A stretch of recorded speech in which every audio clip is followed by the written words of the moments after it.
الحمد لله رب العالمين والصلاة والسلام على أشرف الأنبياء والمرسلين وعلى آله وأصحابه أجمعين أما بعد أعوذ بالله السميع العليم من الشيطان الرجيم بسم الله الرحمن الرحيم لقد رضي الله عن المؤمنين إذ يبايعونك تحت الشجرة صدق الله العظيم وصدق رسوله النبي الكريم إن الله وملائكته يصلون على النبي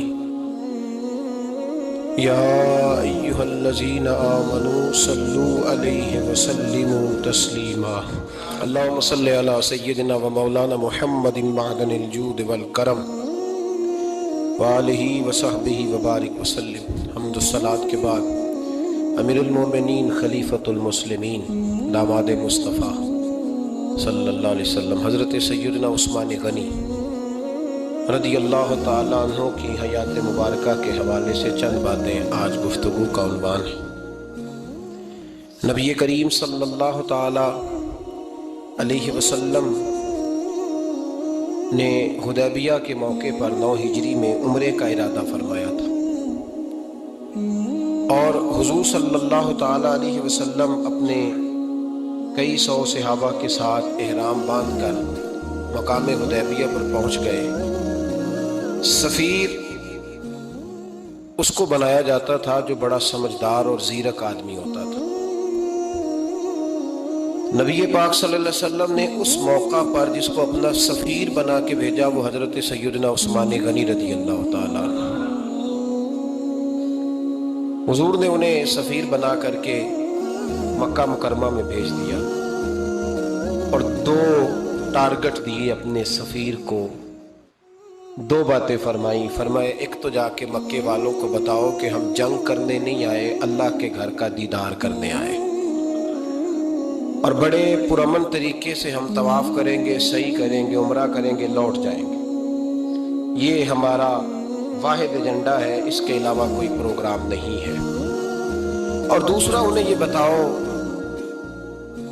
ان لوگوں کو جو ایک زمانے سے مکہ مکرمہ میں کفار مکہ کے ظلم سہ رہے ہیں، ہمارے وہ غلام جو یہاں بڑی تکلیف میں ہیں، ان کو یہ خبر دے دو، عثمان انہیں میرا پیغام دے دینا کہ اب تمہاری مشکلات کے دن تھوڑے رہ گئے، اب بڑی جلدی اللہ تبارک و تعالی دین اسلام کو فتح عطا فرما دے گا۔ حضرت عثمان غنی تشریف لے گئے۔ جب حضرت عثمان غنی وہاں پہنچے تو کفار نے آپ کو روک لیا۔ انہوں نے کہا کہ آپ رکیے، دیر ہو گئی۔ ادھر ابو سفیان نے حضرت عثمان غنی رضی اللہ تعالیٰ عنہ کو یہ کہا کہ ہم نبی پاک صلی اللہ علیہ وسلم کو اور ان کے صحابہ کو عمرہ نہیں کرنے دیں گے، آپ اگر چاہیں تو وہ سامنے بیت اللہ شریف ہے، طواف کریں، آب زمزم پئیں، حجر اسود پہ جائیں، مقام ابراہیم پہ جائیں، صفا مروہ کریں، آپ چاہیں تو کر لیں۔ تو حضرت عثمان غنی رضی اللہ تعالیٰ عنہ فرمانے لگے میں تڑپ رہا ہوں کعبے کے طواف کے لیے، لیکن میں بیت اللہ کا طواف اسی وقت کروں گا جب آگے آگے مجھے میرے مصطفیٰ کریم نظر آئیں گے صلی اللہ تعالی علیہ وسلم۔ لوگ آج پوچھتے ہیں کہ بغیر مدینہ شریف جائے حج مکمل نہیں ہوتا۔ میں نے کہا مدینہ شریف کے بغیر حج ہو جاتا ہے پر مدینے والے کے بغیر نہیں ہوتا، اس لیے کہ حضور نے فرمایا صحیح مسلم میں خذوا عنی مناسککم، حج کے طریقے مجھ سے سیکھو۔ اللہ نے تو کہہ دیا حج کرو، تفصیل تو بتائی نہیں، تو اب آپ کو حضور سے سیکھنا پڑے گا۔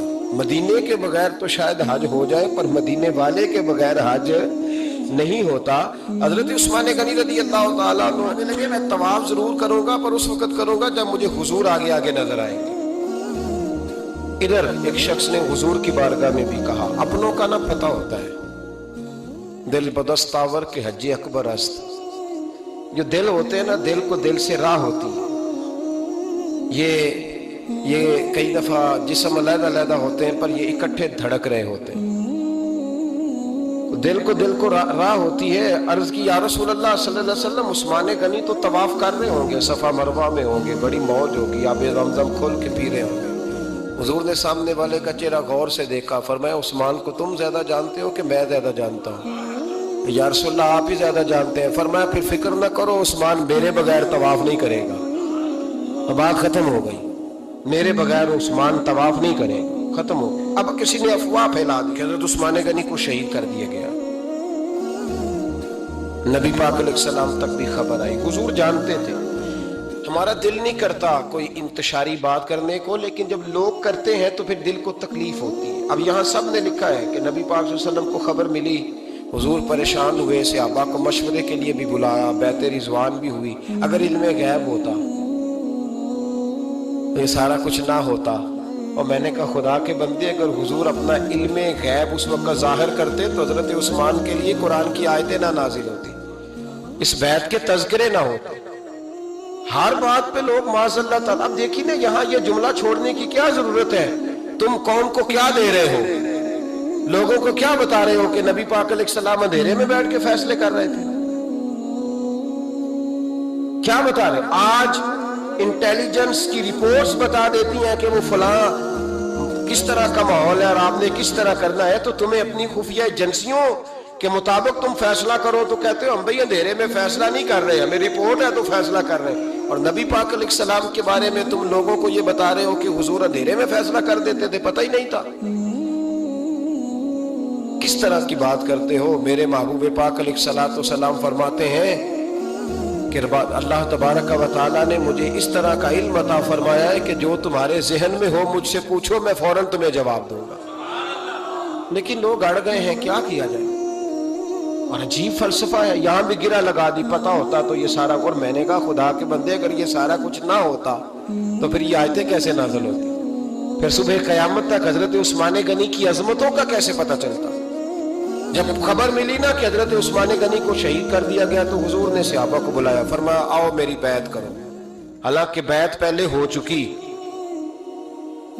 آؤ دوبارہ بیعت کرو. یا رسول اللہ کس چیز کی بیعت کرنی ہے؟ تو نبی پاک نے فرمایا میرے ہاتھ پہ بیعت کرو کہ ہم عثمان غنی کے خون کا بدلہ لیے بغیر یہاں سے جائیں گے نہیں. ہم عثمان کے خون کا بدلہ لیے بغیر یہاں سے جائیں گے. اور حوالہ کسی نے دیکھنا علامہ اسماعیل حقی کا تو میں دکھاؤں گا. جس شخص نے دوڑ کر سب سے پہلے نبی پاک کی بیعت کی وہ مولا علی شیر خدا تھے. کہ یا رسول اللہ جانے نہیں عثمان کا خون کا بدلہ لیے بغیر. سب سے پہلے شیر خدا آگے بڑھے. آج لوگ انہی لوگوں میں اختلاف دکھانے کی کوشش کرتے ہیں, صحیح لا حاصل کرتے ہیں. سب سے پہلے دوڑ کر حضرت شیر خدا آگے بڑھے کا حضور میں بیعت کرتا ہوں. نبی پاک نے صحابہ کے ہاتھوں میں بیعت ہو رہی ہے. یہ وہ والا واقعہ نہیں جو اس چوک میں پیش آیا تھا, یہ وہ والا واقعہ نہیں جو میرے ساتھ ہوا تھا تو میں آپ کو سنا رہا ہوں. یہ وہ والا واقعہ ہے جو رب کو اتنا پسند آیا کہ اللہ نے قرآن پاک میں بیان فرما دیا ہے. اس کی اہمیت کا اندازہ لگائے کہ رب کریم کو اتنا محبوب ہے یہ انداز کہ قرآن میں بیان کیا. ایک درخت تھا, کانٹوں والا درخت, اس کو شارحین نے لکھا ہے. کچھ لوگ کہتے ہیں بیری کا درخت تھا. نبی پاک درخت کے نیچے بیٹھ گئے, فرمایا بیعت کرو سارے. کن کے لیے بیعت ہو رہی ہے؟ حضرت عثمان غنی کے لیے. ایک بیعت دین کے لیے ہوئی, قرآن کے لیے ہوئی, حدیث کے لیے ہوئی, اللہ کی توحید کے لیے. اور آج نئے سرے سے بیعت ہو رہی ہے. کس کے لیے؟ بول کے بتائیے. حضرت سیدنا عثمان غنی رضی اللہ تعالیٰ, اس شخص کی عظمت کا کوئی اندازہ کر سکتا ہے جن کے لیے نبی پاک نے خاص کر کے تخصیص کر کے ایز اے اسپیشل بیعت لی. اور صحابہ نے جب بیعت کی تو اللہ کو اتنی پسند آئی کہ قرآن مجید کی سورہ فتح کی آیت نمبر 18 میں بیان کیا. فرمایا لقد رضی اللہ عن المؤمنین اذ یبایعونک تحت الشجرہ. فرمایا محبوب تحقیق اللہ ان مومنوں سے راضی ہے جو درخت کے نیچے آپ کی بیعت کر رہے تھے. تحقیق اللہ ان سے راضی ہوا, ان ایمان والوں سے جو درخت کے نیچے آپ کی بیعت کر رہے تھے. درخت کے نیچے تحت الشجرہ. قرآن مجید کے الفاظ اگر آپ غور کریں گے تو آپ کو حضرت عثمان غنی کی عظمت کا پتہ چلے گا اور اس واقعے کی حساسیت کی آپ کو سمجھ آئے گی کہ بیعتیں تو مسجد میں بھی ہوئی لیکن نام لے کے نہیں کہا محبوب جنہوں نے مسجد میں بیعت کی.